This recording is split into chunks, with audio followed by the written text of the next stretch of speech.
Kalau kamu pernah bekerja keras untuk seseorang yang bahkan tidak menghargaimu, kalau kamu pernah mencintai seseorang yang membalas cintamu dengan pengkhianatan, maka cerita ini adalah untukmu. Ini bukan sekedar cerita. Ini adalah luka yang pernah aku rasakan sendiri.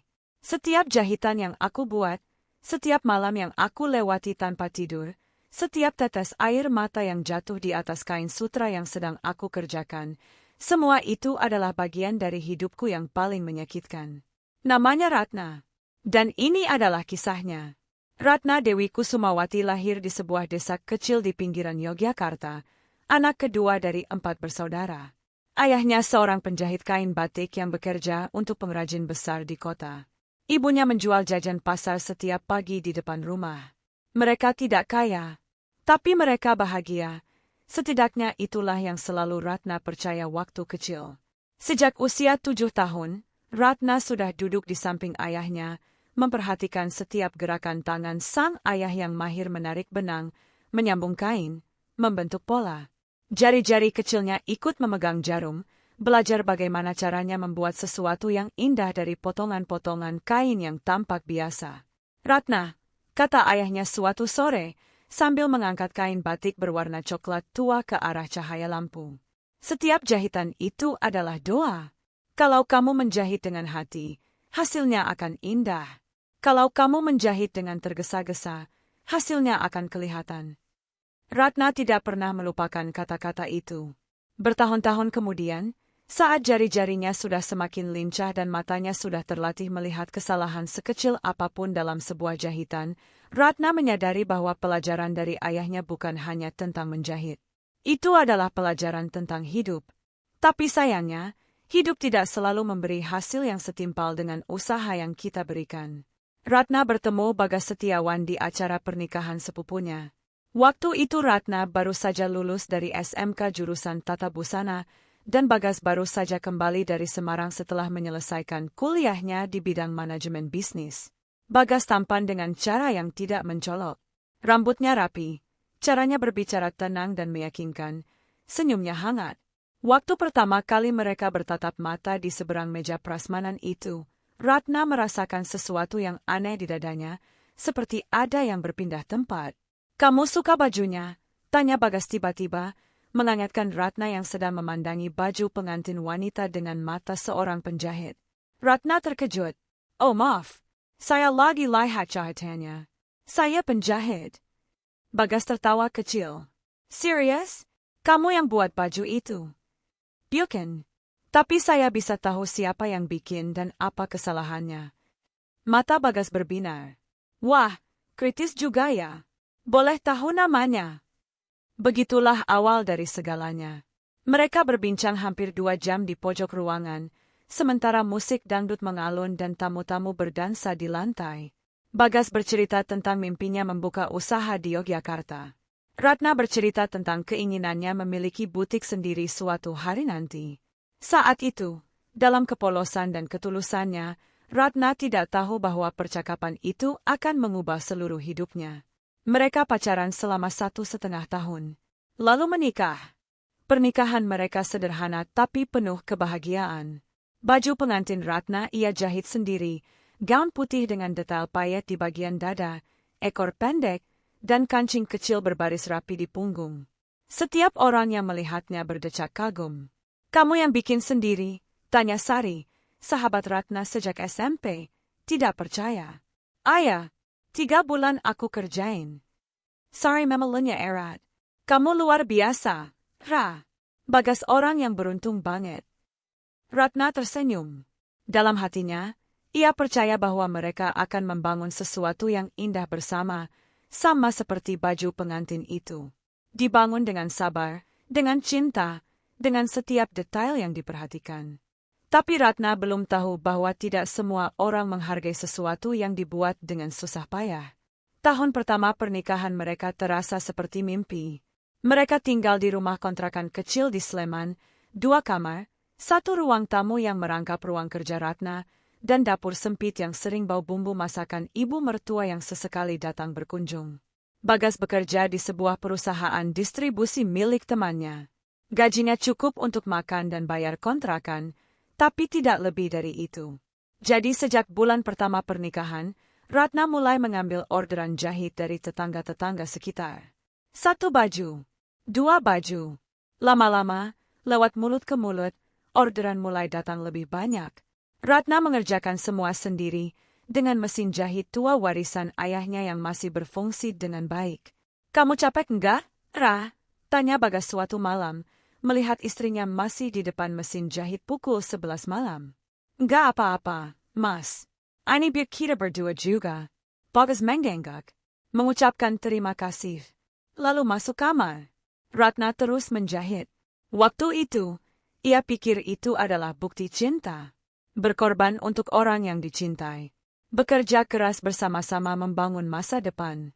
Tapi yang tidak Ratna sadari waktu itu adalah hanya ia yang sedang membangun. Bagas hanya menonton.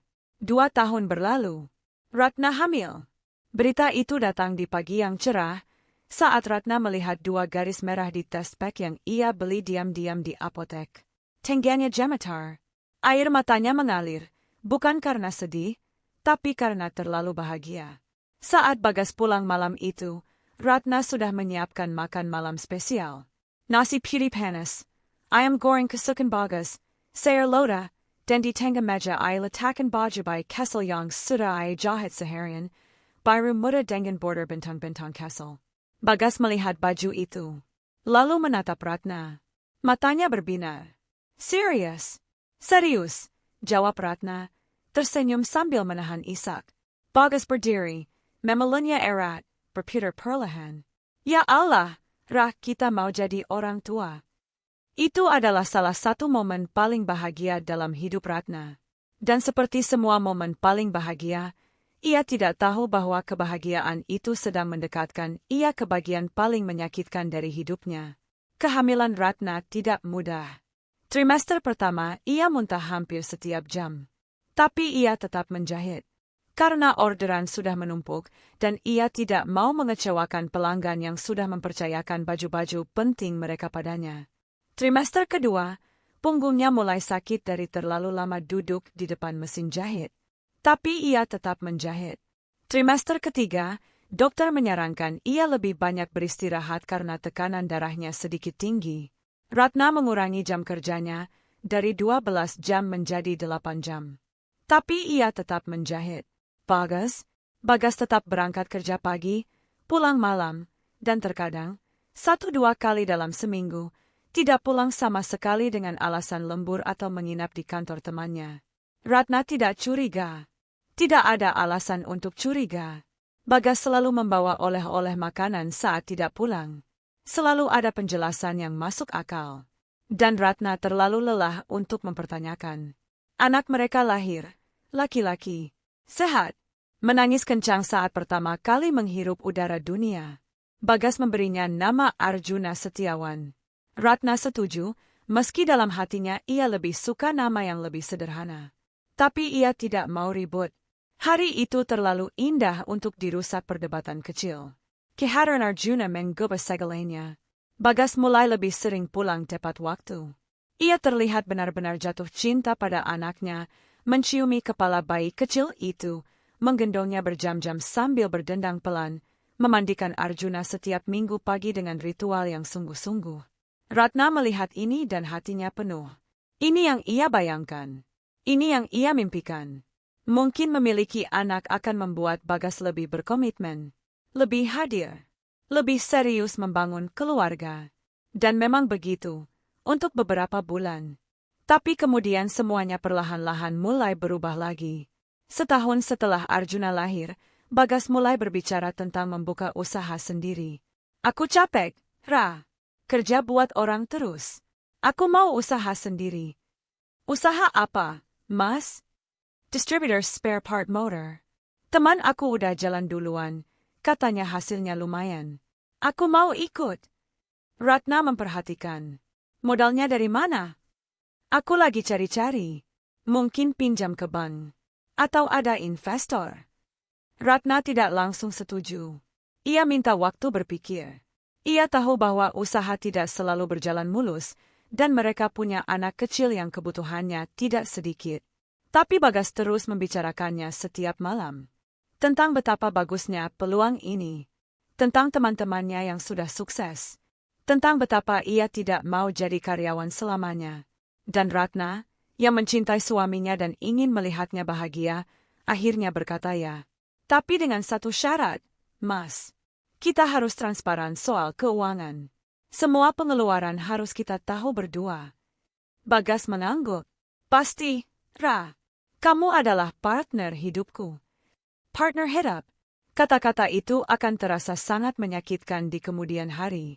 Bisnis Bagas dimulai dengan modal yang sebagian berasal dari tabungan Ratna dari bertahun-tahun menjahit. 20 juta rupiah.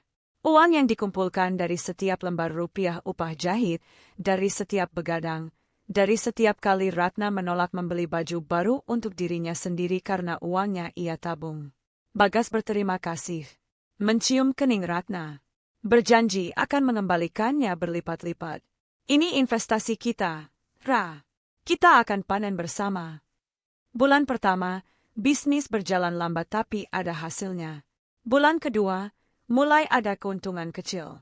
Bulan ketiga, Bagas mulai sering pergi ke luar kota, katanya untuk menemui supplier, untuk memperluas jaringan distributor. Bulan keempat, Ratna mulai memperhatikan sesuatu yang aneh.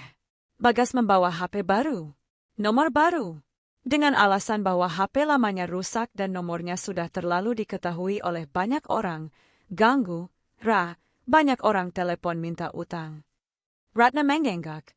Tapi sesuatu di dalam dirinya mulai berbisik pelan. Whisper itu semakin keras sebulan kemudian, saat Ratna tidak sengaja melihat nama yang tersimpan di HP Bagas. Kirana Redheart. Hanya sepersekian detik. Hanya satu nama dengan satu emoji hati. Tapi cukup untuk membuat dunia Ratna berputar. Ia tidak mengatakan apa-apa malam itu. Ia menyelesaikan makannya, memandikan Arjuna, menedarkannya, lalu duduk di depan mesin jahitnya dan mulai bekerja sampai subuh, seperti biasa. Tapi tangannya gemetar. Dan ada beberapa jahitan yang harus ia buka ulang karena tidak rapi. Pertama kalinya dalam bertahun-tahun itu terjadi. Pagi harinya, saat Bagas masih tidur, Ratna duduk di dapur dengan secangkir teh yang ia genggam erat. Ia mencoba berpikir jernih. Kirana? Siapa Kirana? Mungkin nama klien. Mungkin nama rekanan bisnis. Mungkin. Tapi mengapa ada hati di sampingnya? Ratna menarik napas panjang. Ia tidak mau langsung menuduh. Ia tidak mau jadi istri yang paranoid. Ia akan menunggu. Ia akan memperhatikan. Dan ia akan tahu kebenarannya dengan cara yang benar. Sabar, Ratna. Berpikirlah sebelum bertindak. Seperti menjahit. Ukur 2 kali, potong 1 kali. Tapi kesabaran Ratna diuji lebih keras dari yang ia bayangkan. Seminggu kemudian, saat Arjuna tertidur siang, Ratna tidak sengaja mendengar Bagas berbicara di telepon di kamar belakang. Suaranya pelan, terlalu pelan untuk percakapan bisnis biasa. Iya, sayang, nanti malam aku ke sana, jangan khawatir, kamu tahu aku selalu mikirin kamu. Ratna berdiri mematung di depan pintu kamar yang tidak tertutup rapat. Sayang, bukan nama klien, bukan rekanan bisnis. Ia berbalik dan berjalan ke dapur. Duduk di kursi. Dan untuk pertama kalinya sejak menikah, Ratna benar-benar menangis, bukan karena haru, bukan karena lelah, tapi karena sakit. Sakit yang aneh. Bukan seperti luka fisik. Lebih seperti ada sesuatu di dalam dadanya yang perlahan-lahan dicabut, akar per akar, sehingga tidak ada suara sobeknya, hanya kekosongan yang semakin besar. Ia tidak mengonfrontasi Bagas malam itu. Atau malam berikutnya. Atau minggu berikutnya. Ratna memutuskan untuk menggali lebih dalam dulu. Ia perlu bukti, bukan dugaan. Dan sementara ia mencari bukti, ia terus menjahit. Karena itu satu-satunya hal yang memberinya kekuatan untuk tetap berdiri. 2 minggu kemudian, jawaban itu datang dari tempat yang tidak ia duga. Tetangganya, Bu Santi, perempuan parubaya yang ramah dan sering menitip orderan baju ke Ratna, datang berkunjung sore itu dengan wajah yang tampak bimbang. Ratna, aku mau cerita sesuatu. Tapi aku nggak yakin apa yang aku lihat itu benar. Ratna menutup mesin jahitnya. Cerita apa, Bu Santi? Bu Santi duduk di kursi seberang, menggenggam tasnya. Kemarin aku dari Malioboro, mau beli batik. Di sana aku lihat Bagas, suamimu, lagi jalan sama perempuan. Mereka masuk ke toko perhiasan. Ratna tidak bergerak. Mungkin itu rekan kerjanya ya, Bak? Aku nggak mau suuzon. Tapi, mereka kelihatan sangat akrab. Perempuan itu megang tangannya. Dan Bagas kelihatan senang. Sunyi panjang di ruangan itu. Ratna akhirnya menarik napas. Terima kasih sudah kasih tahu aku, Bu Santi. Kamu nggak apa-apa. Aku baik-baik aja. Dan memang, dari luar, Ratna terlihat baik-baik saja. Wajahnya tenang. Suaranya stabil. Tangannya tidak gemetar. Tapi di dalam, sesuatu sudah selesai. Pertanyaan sudah terjawab. Dan kini yang tersisa adalah keputusan, apa yang akan ia lakukan dengan jawaban itu. Ratna tidak langsung memutuskan. Ia perlu mengetahui satu hal lagi yang jauh lebih penting dari identitas perempuan itu, seberapa jauh pengkhianatan ini sudah terjadi, dan apa yang sudah dikorbankan. Jadi ia mulai memeriksa keuangan. Bisnis Bagas yang katanya sedang berkembang, ternyata, ketika Ratna meneliti catatan-catatan keuangan yang ada, tidak separuh semenarik yang digambarkan Bagas. Ada pengeluaran-pengeluaran yang tidak jelas. Ada transfer ke rekening yang tidak Ratna kenal. Ada pembelian yang tidak masuk akal untuk usaha spare part motor. Maintenance, tes impor, spa premium. Bukan untuk Ratna. Jelas bukan untuk Ratna, karena Ratna bahkan tidak pernah minta dibelikan tas baru sejak mereka menikah. Tasnya yang lama, yang sudah luntur warnanya, masih ia pakai setiap hari dengan bangga. Jumlahnya, hampir 30 juta rupiah. Dalam kurun waktu 4 bulan. 30 juta. Lebih dari tabungan yang Ratna kumpulkan dari bertahun-tahun menjahit. Ratna duduk di depan catatan itu dengan kepala yang berdenyut. Tangannya mengepal di atas meja. Air matanya tidak keluar, karena kadang luka yang terlalu dalam tidak menghasilkan air mata. Hanya kekosongan. Hanya kebekuan yang sangat dingin. Aku menjahit siang malam. Aku tidak tidur. Aku sakit punggung, sakit mata, sakit tangan. Aku tidak beli baju baru. Aku tidak pergi ke salon. Aku tidak minta apa-apa. Dan uang itu untuk dia. Untuk wanita lain.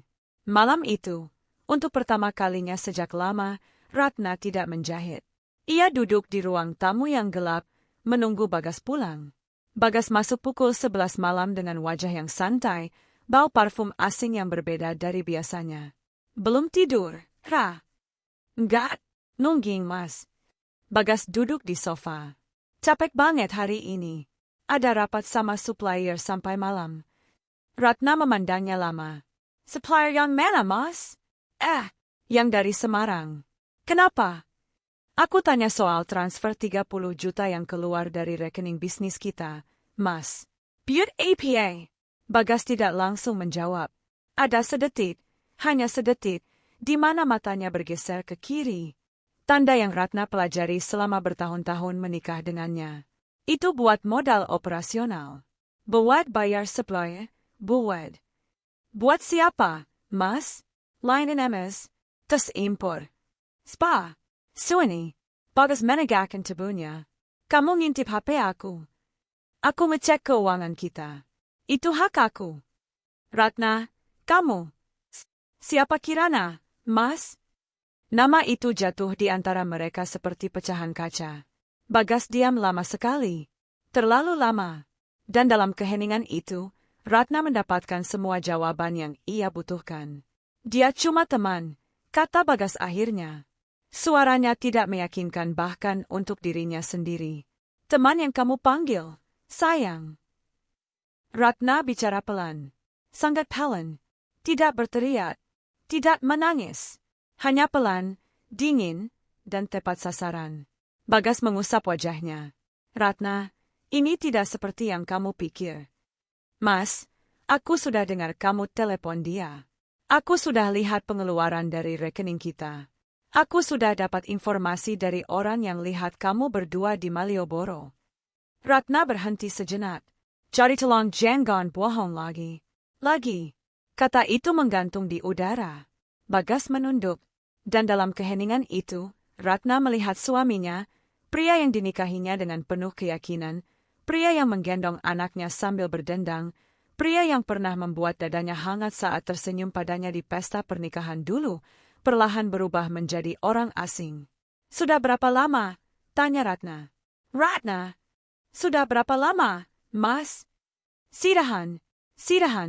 Selama setahun Ratna menjahit siang malam. Selama setahun ia bangun lebih pagi dan tidur lebih malam dari semua orang yang ia kenal. Selama setahun ia menolak sakit, menolak lelah, menolak kelemahan, demi membangun rumah tangga ini, demi masa depan anak mereka. Dan selama setahun itu, suaminya sedang membangun sesuatu yang lain. Dengan perempuan lain. Ratna berdiri. Kita bicara ini besok, katanya. Sekarang aku mau tidur. Bagas menatapnya tidak percaya. Cuma itu. Ratna tidak menjawab. Ia masuk kamar, mengecek Arjuna yang tidur pulas, lalu berbaring di sampingnya sambil memeluk anak lelakinya yang hangat. Dan untuk pertama kalinya dalam setahun, ia akhirnya menangis. Diam-diam. Tanpa suara.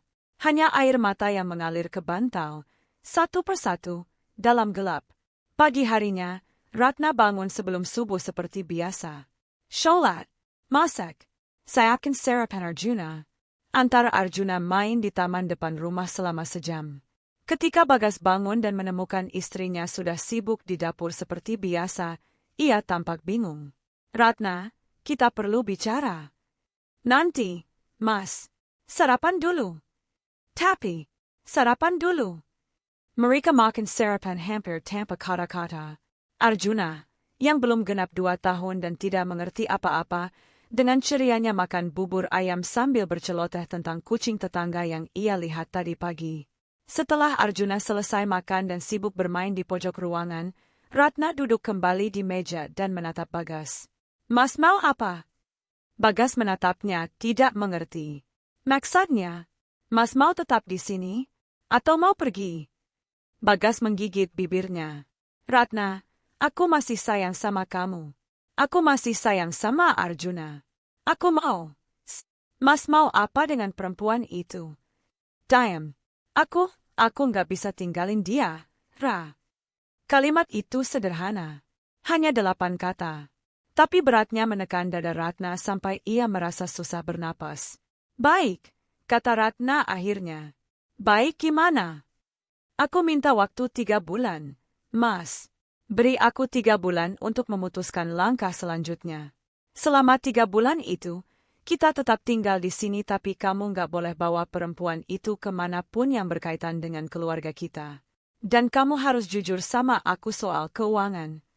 Bagas tampak lega. Mungkin ia mengira Ratna akan menerimanya begitu saja, seperti istri-istri yang diam dan menerima. Tapi Ratna bukan seperti itu. Ratna hanya butuh waktu untuk menyusun rencananya. Dalam 3 bulan itu, Ratna tidak berdiam diri.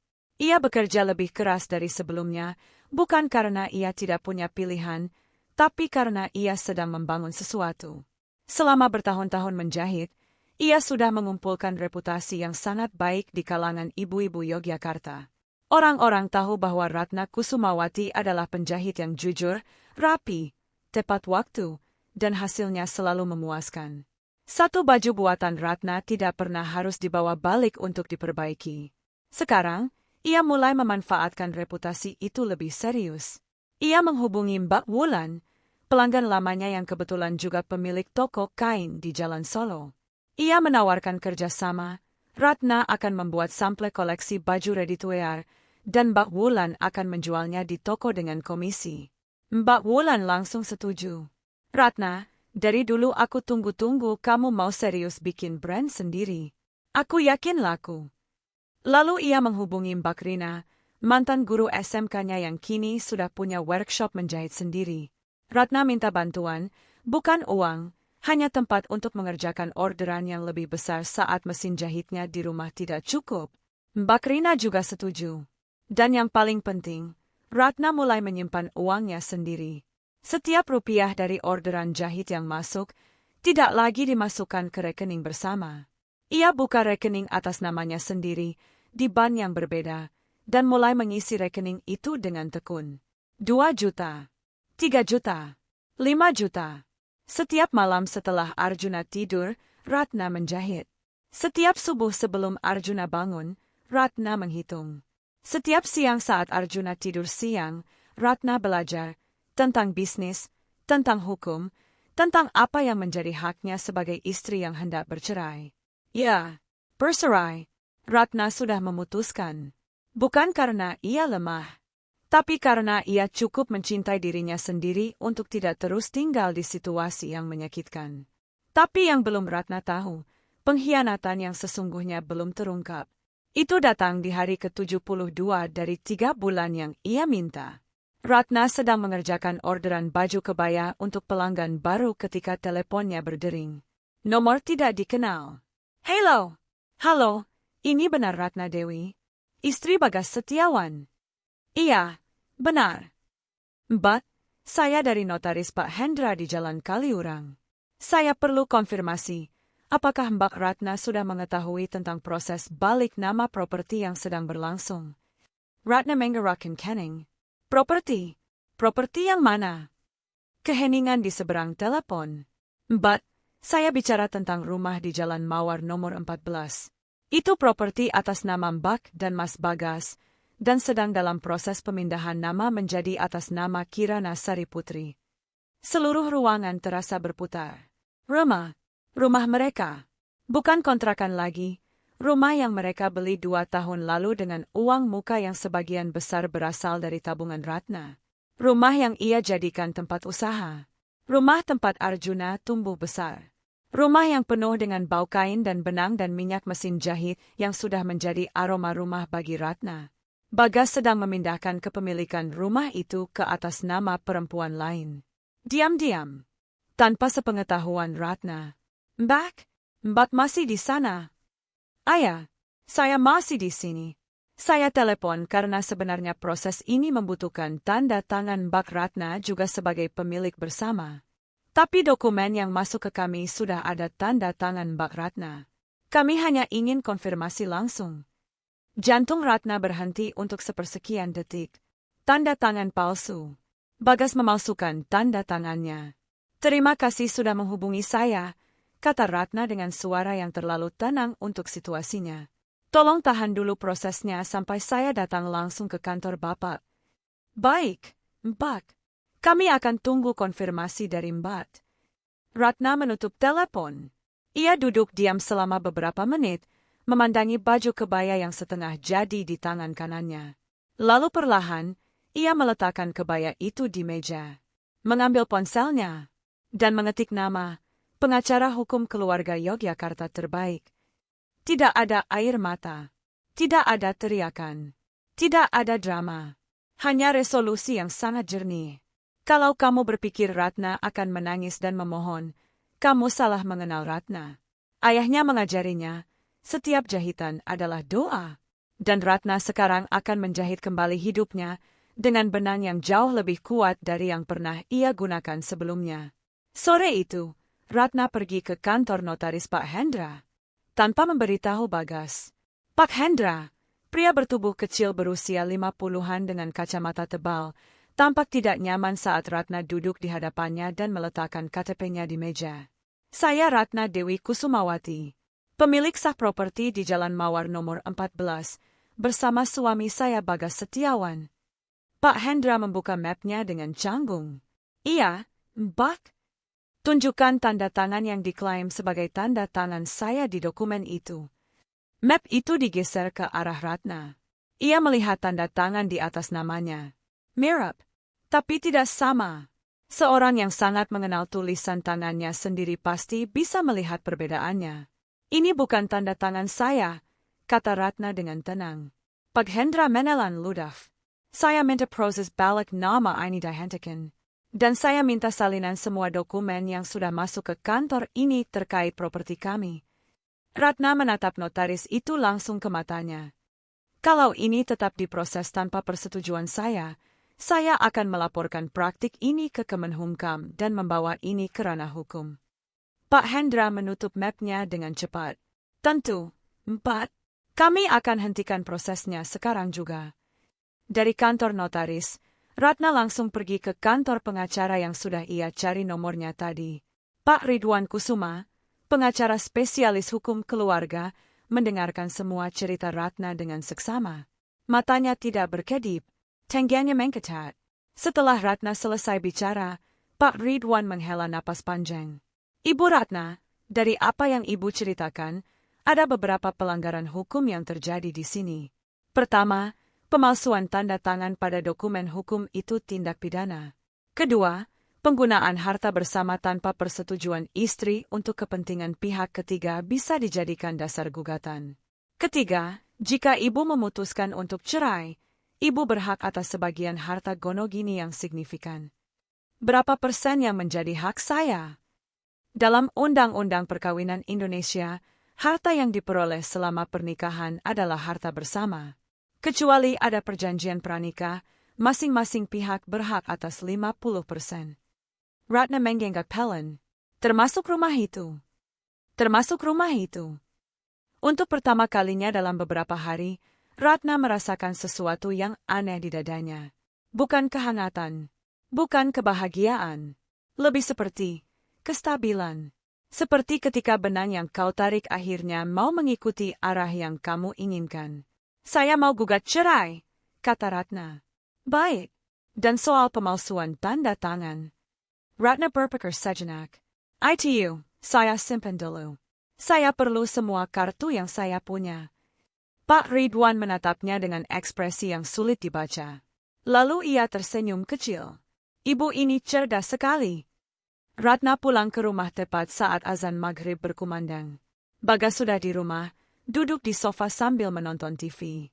Arjuna berlari ke arah Ratna segera setelah melihat ibunya masuk. Mama beli apa? Ratna mengangkat Arjuna dan menciumnya. Enggak beli apa-apa, sayang. Mama tadi ada urusan. Bagas menatapnya dari balik TV. Dari mana? Dari luar. Dari mana? Ratna mendudukkan Arjuna di sofa, lalu menatap Bagas langsung. Dari kantor notaris Pak Hendra. Ekspresi di wajah Bagas berubah dalam sepersekian detik. Pucat, lalu merah, lalu datar. Ekspresi orang yang sedang berusaha keras untuk tidak menampakkan rasa paniknya. Ratna, proses balik namanya sudah dihentikan, Mas. Ratna bicara pelan, tapi setiap kata terasa seperti jarum yang ditusukkan dengan tepat. Dan saya sudah ketemu pengacara. Bagas berdiri. Kamu nggak perlu. Saya perlu. Karena ternyata saya harus melindungi diri saya sendiri dari orang yang seharusnya melindungi saya. Arjuna menatap ayah dan ibunya bergantian, tidak mengerti tapi merasakan tegangan di ruangan itu. Bibirnya mulai memerah. Ratna langsung berlutut di hadapan anaknya. Mas Arjuna mau mandi dulu nggak? Nanti Mama masakin ayam goreng kesukaan Mas Arjuna. Arjuna langsung lupa pada ketegangannya. Ayam goreng.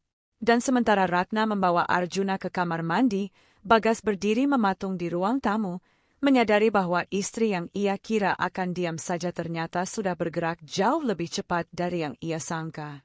Berita bahwa Ratna mengajukan gugatan cerai menyebar dengan cepat di antara keluarga. Dan seperti yang bisa diduga, keluarga Bagas tidak senang. Ibu mertua Ratna, Bu Imas, datang 2 hari kemudian dengan wajah seperti mendung sebelum hujan deras. Ratna, ibu minta kamu pikir-pikir lagi. Ratna menyambut ibu mertuanya dengan teh panas dan pisang goreng. Tetap sopan. Tetap tenang. Apa yang perlu dipikirkan lagi, Bu? Pernikahan itu nggak bisa dibubarkan cuma gara-gara masalah kecil. Masalah kecil. Ratna memotong pelan. Suami saya berselingkuh selama setahun, Bu. Uang tabungan saya dipakai untuk perempuan lain. Dan dia mencoba memindahkan rumah kami atas nama perempuan itu dengan memalsukan tanda tangan saya. Bu Imas diam. Itu bukan masalah kecil, Bu Imas. Tapi Arjuna butuh ayahnya. Arjuna akan tetap punya ayahnya. Saya tidak akan melarang Bagas menemui anaknya. Ratna menegak tanya. Tapi saya tidak akan tinggal dalam pernikahan yang sudah tidak sehat ini. Bu Emas menggusap matanya. Ratna, kamu tahu kan, kalau cerai, kamu nggak dapat apa-apa? Kamu perempuan, kamu penjahit biasa, kamu. Saya penjahit yang sangat baik, Bu. Ratna menatap ibu mertuanya. Dan saya sedang belajar banyak hal baru. Jadi soal apa yang akan saya dapat, jangan khawatir. Keluarga Ratna sendiri tidak sepenuhnya di pihaknya. Ibunya, yang religius dan tradisional, menangis di telepon saat mendengar berita cerai. Ratna, apa kata orang nanti? Anak ibu janda cerai. Bu, aku yang menanggung malu atau aku yang menanggung sakitnya? Ya tapi, coba sabari dulu, Ratna. Laki-laki itu kadang. Ibu, dia memalsukan tanda tangan aku untuk ngasih rumah kita ke perempuan lain. Itu bukan, kadang. Itu sudah selesai. Kakaknya, Budi, bahkan lebih keras. Ratna, kamu egois. Pikirin anakmu. Pikirin keluarga kita. Kalau kamu cerai, mau tinggal di mana? Mau hidup dari apa? Dari menjahit, Mas. Sama seperti yang sudah aku lakukan selama ini. Itu nggak cukup. Sudah cukup selama ini, Mas. Dan akan semakin cukup. Ratna menutup telepon. Dan ia kembali ke mesin jahitnya. Jahit. Setiap jarum yang masuk ke kain adalah tekad yang semakin kuat. Setiap benang yang ia tarik adalah rencana yang semakin jelas. Setiap pola yang ia potong adalah langkah ke depan yang semakin pasti. Mereka semua meragukan Ratna. Bahkan orang-orang yang seharusnya berada di pihaknya. Tapi Ratna bukan tipe orang yang minta dukungan untuk bisa berdiri. Ia hanya perlu cukup ruang untuk mengatur kaki-kakinya. Proses perceraian berjalan selama 4 bulan. Bagas sempat mencoba negosiasi, meminta Ratna tidak mengambil rumah, hanya meminta tunjangan untuk Arjuna dan sejumlah uang penggantian harta. Pak Ridwan, pengacara Ratna, dengan tenang menolak. Klien kami adalah pemilik sah 50% dari semua harta yang diperoleh selama pernikahan. Termasuk rumah, termasuk aset bisnis, termasuk semua yang ada. Selain itu, ada indikasi tindak pidana pemalsuan tanda tangan yang kami miliki buktinya. Kalau pihak Bapak tidak mau bernegosiasi secara baik, kami siap membawa ini ke ranah pidana juga. Pengacara Bagas langsung melunak. Akhirnya, setelah negosiasi panjang yang kadang menegangkan, diputuskan. Rumah menjadi milik Ratna. Sebenarnya, Arjuna tinggal bersama Ratna dengan hak kunjung Bagas setiap akhir pekan. Bagas membayar tunjangan anak setiap bulan. Dan tidak ada tuntutan pidana untuk saat ini. Untuk saat ini, hari perceraian resmi terjadi di bulan ke-6 setelah Ratna menemukan nama Kirana Hati Merah II di HP suaminya. Ratna keluar dari gedung pengadilan agama dengan kepala tegak. Pak Ridwan berjalan di sampingnya. Sari, sahabatnya, menunggu di parkiran dengan wajah penuh kekhawatiran. Kamu baik-baik aja, ha? Ratna menarik napas dalam-dalam. Angin Yogyakarta pagi itu terasa bersih.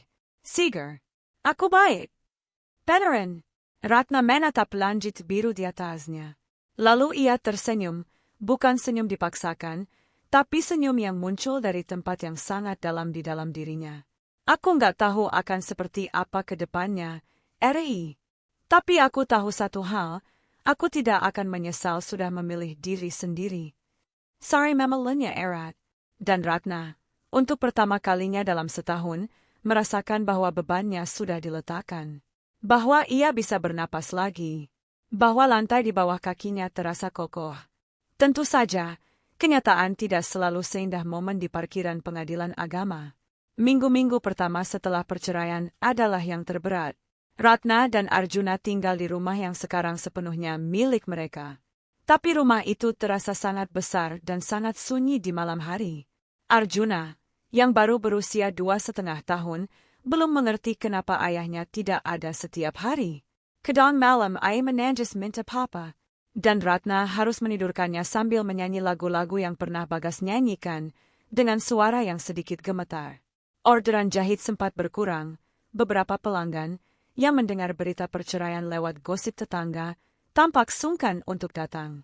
Entah kenapa, sebagian orang masih menganggap perempuan yang bercerai sebagai sesuatu yang perlu dihindari. Uang tunjangan dari Bagas terlambat beberapa kali di bulan pertama. Dan Ibu Ratna, yang tidak setuju dengan keputusan perceraian, tidak menelepon selama 3 minggu. Di saat-saat seperti itu, Ratna duduk di depan mesin jahitnya di malam hari dengan Arjuna yang sudah tidur pulas di kamar sebelah, dan ia berbicara kepada dirinya sendiri dengan sangat pelan. Kamu sudah memilih yang sulit karena itu yang benar. Sekarang kerja keras untuk membuktikannya. Lalu ia menyalakan mesin jahitnya dan mulai bekerja. Pembalikan mulai terjadi 6 bulan setelah perceraian. Bukan secara dramatis. Bukan dalam satu momen besar. Tapi perlahan-lahan, seperti fajar yang datang tanpa permisi, tiba-tiba sudah terang. Kerjasama dengan Mbak Wulan berjalan sangat baik. Koleksi baju ready-to-wear buatan Ratna, yang ia namai Ratna Collection, dengan sederhana, habis terjual dalam 2 minggu pertama. Mbak Wulan langsung minta restock. Dari sana, Ratna mulai menerima orderan custom yang lebih banyak. Bukan lagi hanya dari tetangga, tapi dari teman-teman Mbak Wulan, dari teman-teman mereka, dari referensi yang terus berkembang seperti jaring laba-laba. Ia mulai mempekerjakan satu asisten, adiknya sendiri, Weni, yang baru lulus SMK.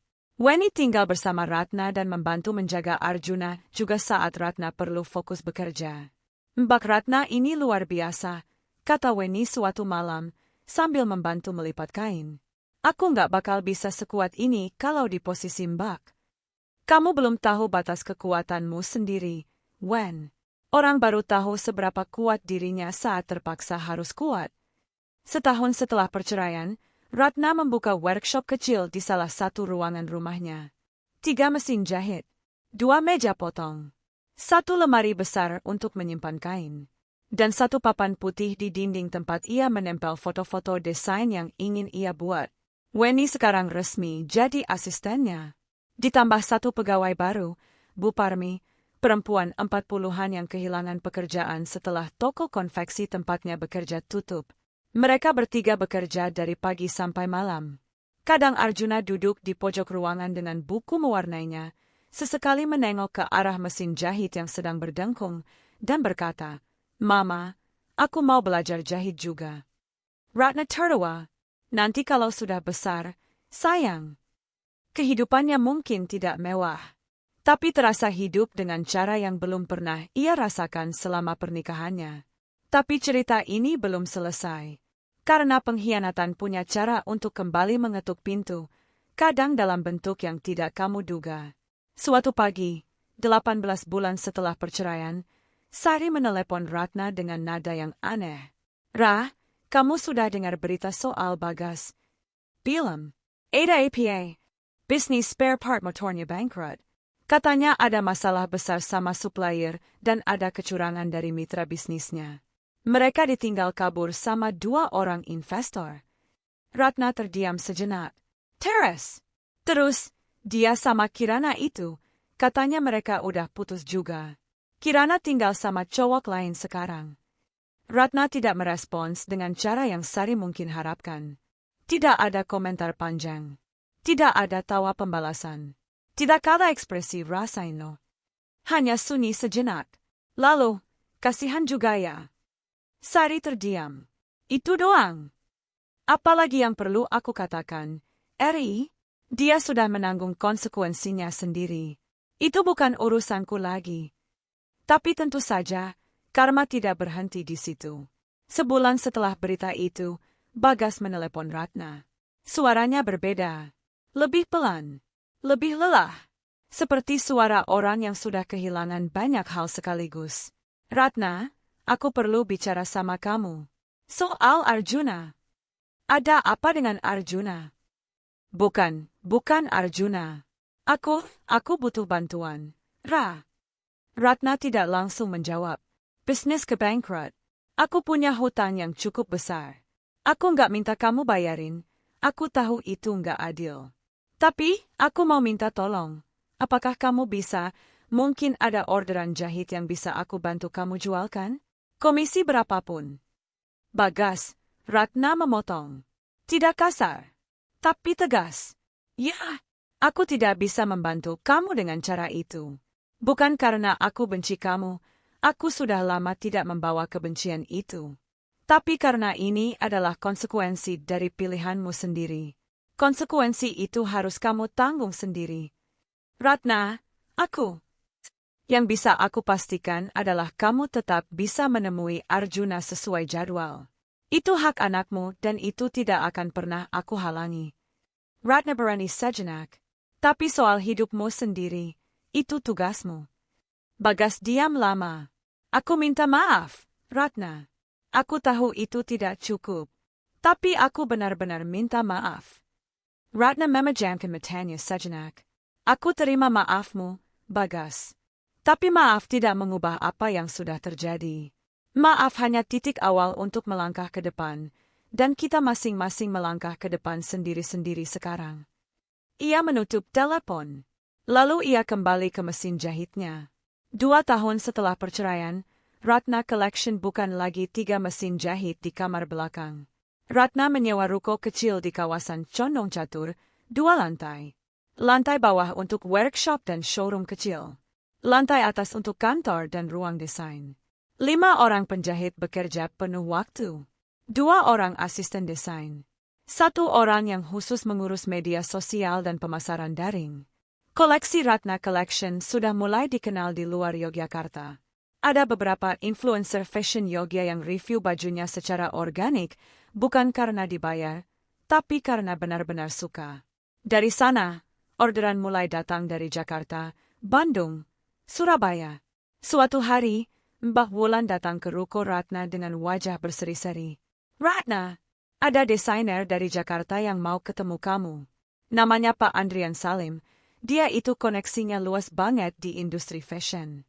Katanya dia tertarik sama koleksimu. Ratna mengangkat satu alis. Serius? Serius? Ini nomornya. Pertemuan dengan Pak Andrian terjadi 2 minggu kemudian di sebuah kafe di Yogya. Pria berusia 40-an dengan selera berpakaian yang sangat baik, Ratna langsung bisa membaca kualitas kain kemejanya dari jarak 3 meter. Pak Andrian melihat portofolio Ratna dengan seksama. Membolak-balik buku katalog yang Ratna siapkan. Bertanya tentang proses, tentang bahan, tentang filosofi desain. Yang bikin koleksi kamu beda, kata Pak Andrian akhirnya, adalah bahwa setiap baju ini kelihatan diperhatikan. Seperti ada orang yang benar-benar peduli di balik setiap jahitannya. Ratna tersenyum. Memang begitu, Pak. Pak Andrian menutup katalognya. Saya punya jaringan distribusi ke 20 kota di Indonesia. Saya juga punya koneksi ke beberapa department store premium. Saya tertarik untuk bekerja sama dengan Ratna Collection, bukan cuma sebagai distributor, tapi sebagai mitra. Ratna memperhatikannya. Kondisinya. Itu yang saya suka dari ibu, langsung ke intinya. Pak Andrian tertawa. Kondisinya fair. Saya bisa kirimkan draft kerja sama untuk ibu review dulu. Baik, saya akan minta pengacara saya untuk ikut mereviewnya. Pak Andrian mengangguk menghormati. Sudah punya pengacara sendiri. Bagus. Kontrak itu ditandatangani 3 minggu kemudian. Dan dari sana, segalanya bergerak dengan kecepatan yang bahkan membuat Ratna sendiri harus menyesuaikan diri. 3 tahun setelah perceraian, Ratna Collection kini memiliki 3 titik distribusi di Yogyakarta, 2 di Jakarta, 1 di Surabaya, dan 1 di Bali. Produk-produknya dijual di 2 department store premium dengan label yang berbunyi Ratna Collection, dibuat dengan cinta di Yogyakarta. Arjuna, yang kini sudah hampir 5 tahun, tumbuh menjadi anak yang periang dan penuh rasa ingin tahu. Ia sering duduk di workshop ibunya, mengamati para penjahit bekerja dengan mata yang besar dan penuh kekaguman. Bu, ini baju buat siapa? Tanyanya suatu hari, menunjuk gaun merah yang sedang dikerjakan salah satu penjahit. Buat pengantin, sayang. Ada yang mau nikah, minta dibuatin gaun sama mama. Penggantin itu apa? Dua orang yang saling mencintai dan memutuskan untuk hidup bersama. Arjuna mengangguk serius. Kayak mama sama papa dulu. Ratna mengambil napas diam-diam. Iya, dulu memang begitu. Tapi sekarang mama sama papa nggak tinggal bareng lagi. Iya, sayang. Kadang orang dewasa memutuskan untuk lebih baik hidup terpisah. Arjuna memikirkan ini sebentar. Lalu, tapi mama nggak sedih. Ratna memandangi putranya. Anak lelaki yang matanya persis seperti mata Bagas, besar, coklat, dengan bulu mata yang panjang, tapi senyumnya persis seperti senyum Ratna. Mama bahagia, sayang, karena punya kamu. Arjuna tersenyum puas dan kembali memperhatikan penjahit yang sedang bekerja. Dan disinilah karma benar-benar bekerja, bukan dengan cara yang dramatis seperti di sinetron, tapi dengan cara yang sangat nyata dan sangat mengena. Setahun kemudian, sebuah pameran fashion tahunan bergengsi di Jakarta membuka pendaftaran. Pak Andrian mendorong Ratna untuk mendaftarkan Ratna Collection. Ini panggungmu, Ratna. Desainer dari seluruh Indonesia akan ada di sana. Ini bisa mengangkat brand MU ke level berikutnya. Ratna setuju. Selama 2 bulan, ia bekerja mempersiapkan koleksi khusus untuk pameran itu. 12 baju, masing-masing menggambarkan satu fase dalam perjalanan seorang perempuan. Dari kerja keras, dari kesedihan, dari kebangkitan.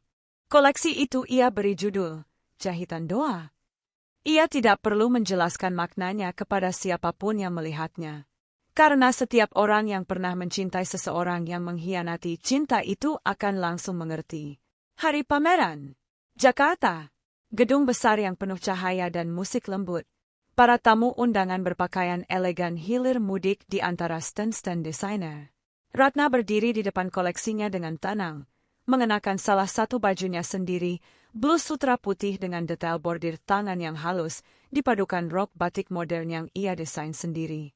Dan di antara kerumunan tamu itu, ia melihat seseorang. Bagas. Ia hadir sebagai tamu undangan, tampaknya bersama teman-temannya yang berbisnis di Jakarta. Kulitnya sedikit gelap. Penampilannya masih rapi tapi tidak sesegar dulu. Matanya tampak lebih tua dari usianya. Bagas melihat Ratna hampir bersamaan. Mereka bertatap mata di antara keramaian pameran fashion paling bergengsi di Indonesia itu. Ratna tidak bergerak, tidak melarikan diri, tidak berpura-pura tidak melihat. Ia hanya tersenyum, senyum yang tenang, senyum yang bebas, senyum orang yang sudah tidak membawa beban. Bagas yang akhirnya membuang pandangannya. Dan dari ekspresi di wajahnya, Ratna bisa membaca semuanya. Penyesalan, rasa malu, dan pengakuan diam-diam bahwa ia telah membuat kesalahan terbesar dalam hidupnya. Tidak ada kata-kata yang perlu diucapkan. Malam itu, setelah pameran selesai dan semua stand mulai dibongkar, Pak Andrian mendatangi Ratna dengan wajah berbinar. Ratna, koleksi, Jahitan Doa, terjual habis malam ini. Habis semuanya. Dan ada 3 buyer besar yang minta ketemu kamu besok untuk pembicaraan koleksi musim depan. Ratna memejamkan matanya sejenak. Habis. 12 baju yang ia buat dengan seluruh hatinya, yang masing-masing mewakili luka dan kebangkitan dan keteguhan, semuanya sudah menemukan rumahnya masing-masing. Berapa totalnya? Tanya Ratna. Pak Andrian menyebutkan angkanya. Ratna diam sejenak, lalu tertawa kecil. Lebih dari yang pernah aku bayangkan. Lebih dari yang layak kamu dapat. Tidak ada yang lebih dari yang layak didapat.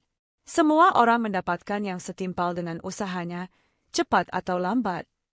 Pulang ke Yogyakarta malam itu, di dalam kereta yang melaju dalam gelap, Ratna membuka catatan di ponselnya.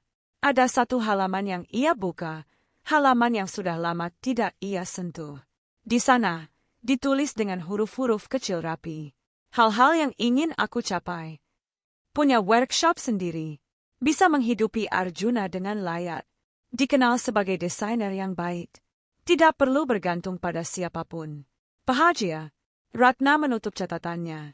Memandang keluar jendela kereta, di mana lampu-lampu kota berlala bagai bintang yang jatuh. Poin kelima, bahagia, adalah yang paling susah. Dan yang paling berharga. Karena bahagia bukan berarti tidak pernah sedih.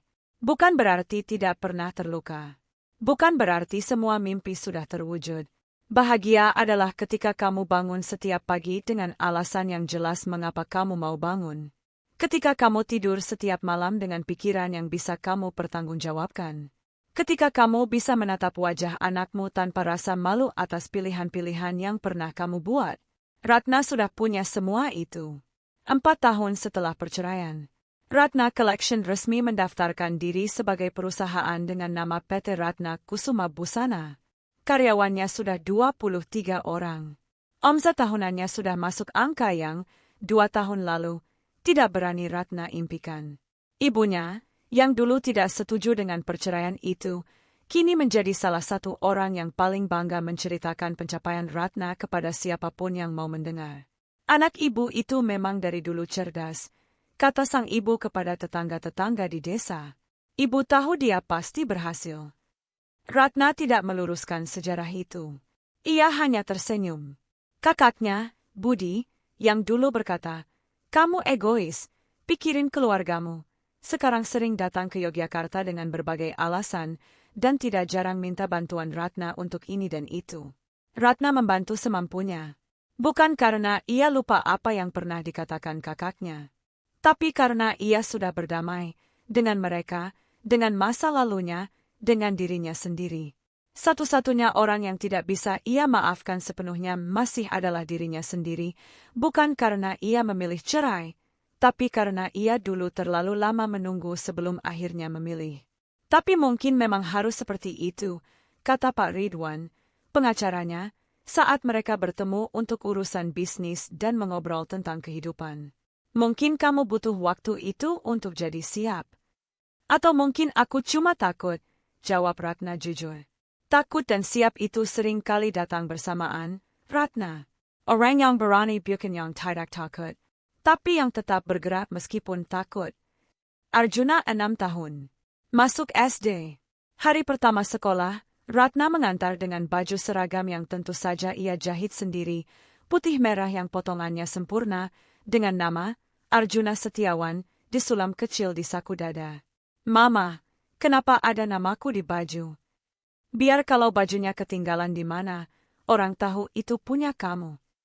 Arjuna memeriksa nama di sakunya dengan serius, lalu mengangguk puas. "Mama memang yang terbaik." Ratna mencium kepala anaknya. Dan di saat itu, di depan gerbang SD yang ramai dengan anak-anak berseragam dan orang tua yang memotret, Ratna merasakan sesuatu yang sudah lama tidak ia rasakan. Kakak, bukan dalam arti sudah tidak mau lebih banyak, tapi dalam arti, ini sudah cukup untuk disebut bahagia. 6 bulan setelah itu, seseorang baru masuk ke dalam hidup Ratna.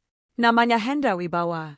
Teman lama Pak Andrian yang juga bergerak di industri kreatif, seorang fotografer yang sering bekerja sama dengan brand-brand fashion.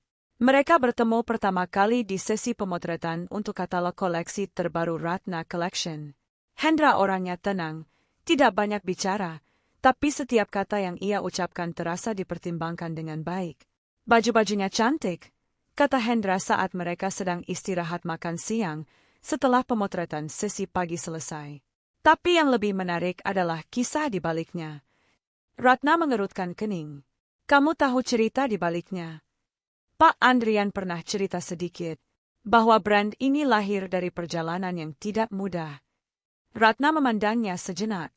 Semua brand yang serius lahir dari perjalanan yang tidak mudah. Hendra tersenyum kecil. "Benar juga." Percakapan itu tidak berlanjut menjadi apa-apa waktu itu. Tapi mereka bertemu lagi di pemotretan berikutnya. Lalu Pak Andrian mengajak mereka makan malam bersama, dan tanpa direncanakan, Hendra dan Ratna duduk berdampingan dan berbicara dari awal makan sampai akhir, sementara Pak Andrian dengan bijak pura-pura sibuk dengan ponselnya sendiri. Hendra tidak tergisa-gisa, tidak langsung mencoba mengesankan, tidak bertanya pertanyaan-pertanyaan yang terasa seperti audisi. Ia hanya berbicara dan mendengarkan. Dan itu, setelah semua yang pernah Ratna lewati, adalah hal yang paling langka dan paling berharga. Ratna tidak langsung membuka hatinya. Ia tidak bisa. Tidak secepat itu. Ada bagian darinya yang masih berjaga, yang akan selalu berjaga, mungkin. Tapi Hendra tidak memaksa. Ia sabar dengan cara yang tidak terasa seperti strategi, tapi seperti memang begitulah sifatnya. Mereka sering bertemu untuk urusan pekerjaan, dan di antara sela-sela pekerjaan itu, mereka berbicara tentang impian mereka, tentang kegagalan mereka, tentang hal-hal kecil yang membuat mereka tertawa. Arjuna bertemu Hendra untuk pertama kali setelah 3 bulan. Tanpa direncanakan, Hendra mampir ke workshop Ratna untuk urusan dokumen foto, dan Arjuna kebetulan ada di sana. Arjuna, yang selalu polos dan jujur seperti anak-anak, langsung bertanya, "Kamu teman Mama?" "Ayah, nama ke Hendra." "Kamu Arjuna?" "Ayah, aku tahu kamu. Kamu yang foto-foto baju Mama." "Betul sekali." Arjuna mempertimbangkan ini dengan serius. "Kamu jago nggak motretnya?" "Lumayan. Boleh motret aku nggak?" Hendra tertawa, tertawa yang sungguhan, yang hangat. "Boleh dong. Kapan?" Dan dari sana, entah bagaimana, Arjuna memutuskan bahwa Hendra adalah orang yang menyenangkan. Anak-anak punya insting yang kadang lebih tajam dari orang dewasa. Ini bukan cerita tentang Ratna yang akhirnya menemukan cinta baru. Ini cerita tentang Ratna yang akhirnya menemukan dirinya sendiri. Cinta baru, mungkin iya, mungkin tidak. Itu urusan lain. Urusan yang akan ia jalani dengan hati-hati dan penuh kesadaran, bukan dengan kebutuhan atau ketakutan. Ini cerita tentang perempuan yang pernah menjahit siang malam untuk orang yang tidak menghargainya. Yang pernah begitu mencintai sampai lupa mencintai dirinya sendiri. Yang pernah dihianati dengan cara yang sangat menyakitkan oleh orang yang paling ia percaya. Dan yang bangkit, bukan karena ia tidak punya pilihan, tapi karena ia memilih untuk bangkit. Dengan setiap jahitan, dengan setiap benang yang ia tarik, dengan setiap pola yang ia potong, Ratna menjahit kembali hidupnya. Lebih rapi dari sebelumnya. Lebih kuat. Lebih jujur. Suatu sore, setahun kemudian, Ratna sedang duduk di studio barunya. Ruangan yang luas dengan cahaya alami yang masuk dari jendela besar, dinding penuh dengan sketsa desain dan potongan kain warna-warni, mesin-mesin jahit yang berjajar rapi. Di mejanya ada pesanan baru yang baru saja masuk, gaun pernikahan. Custom. Untuk seorang wanita yang menikah di usia 40 setelah hidup sendiri selama bertahun-tahun. Di formulir pesanan, wanita itu menulis, "Saya ingin gaun yang membuat saya merasa kuat. Bukan lemah dan bergantung, tapi kuat dan utuh." Ratna membaca kalimat itu berulang kali. Lalu ia tersenyum, senyum yang lembut tapi sangat kuat. Ia membuka laci mejanya dan mengeluarkan selembar kertas skets kosong. Mengambil pensilnya dan mulai menggambar. Setiap garis yang ia buat adalah pemahaman yang ia miliki tentang apa artinya menjadi perempuan yang kuat. Setiap lengkungan adalah empati yang ia miliki terhadap semua rasa sakit yang pernah ia dan perempuan-perempuan lain rasakan. Setiap detail adalah penghargaan terhadap kemampuan bertahan yang luar biasa yang dimiliki oleh setiap perempuan yang pernah jatuh dan memilih untuk berdiri lagi. Ani bukan sekedar gaun. Ini adalah jahitan doa. Di malam yang sama, setelah Arjuna tidur dan workshop sudah sepi, Ratna duduk sendiri di studionya dengan secangkir teh hangat. Ia memandangi workshop ini, tempat yang dibangun dari nol, dari luka, dari air mata yang tidak pernah ia tunjukkan kepada siapapun, dari kelelahan yang ia sembunyikan di balik senyuman. Dan ia ingat satu hal yang ayahnya pernah katakan padanya dulu, ketika ia masih anak kecil yang baru belajar memegang jarum. "Ratna, setiap jahitan itu adalah doa. Kalau kamu menjahit dengan hati, hasilnya akan indah." Ratna menunduk, memandangi tangannya sendiri, tangan yang sudah menjahit ribuan baju, yang sudah ditusuk jarum ratusan kali, yang sudah menanggung beban dari pagi sampai malam selama bertahun-tahun.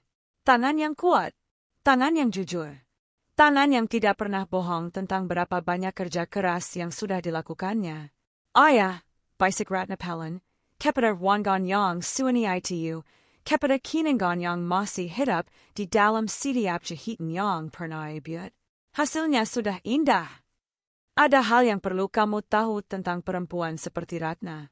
Perempuan yang bekerja keras dalam diam. Perempuan yang menanggung sakit tanpa menuntut belas kasihan. Perempuan yang mencintai dengan sepenuhnya dan dihianati dengan sempurna. Perempuan-perempuan ini tidak menunggu penyelamat. Mereka tidak meratap sampai ada orang yang datang mengulurkan tangan. Mereka bangun sebelum fajar. Mereka menjahit sampai malam. Mereka menangis diam-diam agar anak-anak mereka tidak ikut menanggung beban. Mereka belajar hal-hal baru yang tidak pernah mereka bayangkan harus mereka pelajari, tentang hukum, tentang bisnis, tentang cara melindungi diri sendiri. Dan perlahan-lahan, tapi pasti, mereka membangun sesuatu yang jauh lebih kuat dari apa yang pernah mereka miliki sebelumnya. Bukan karena mereka superhero, tapi karena mereka tidak punya pilihan selain terus bergerak. Dan dalam bergerak itu, mereka menemukan diri mereka yang sesungguhnya. Kalau kamu sedang berada di titik Ratna, di titik di mana kamu sudah memberikan segalanya dan masih dihianati, di titik di mana orang-orang yang seharusnya mendukungmu malah meragukan pilihan-pilihanmu, di titik di mana kamu tidak tahu bagaimana caranya berdiri lagi. Ingat ini, setiap jahitan adalah doa. Dan selama kamu masih bisa mengangkat tanganmu, selama jari-jarimu masih bisa bergerak, selama ada benang yang bisa kamu pegang, kamu masih bisa menjahit. Menjahit hidupmu kembali. Lebih rapi. Lebih kuat. Lebih indah dari sebelumnya. Karena perempuan yang sudah pernah jatuh dan bangkit, tidak ada yang lebih kuat dari itu. Tidak ada. Ratna Dewi Kusumawati adalah penjahit. Dari dulu. Sampai sekarang. Dan selama-lamanya. Tapi ia bukan hanya menjahit baju. Ia menjahit hidupnya sendiri, dengan sabar, dengan tekun, dengan cinta yang sudah belajar bagaimana cara menghargai dirinya sendiri terlebih dahulu sebelum memberikan diri kepada orang lain. Dan hasilnya, indah, sangat indah. Seperti yang ayahnya bilang dulu. Karena ia menjahit dengan hati.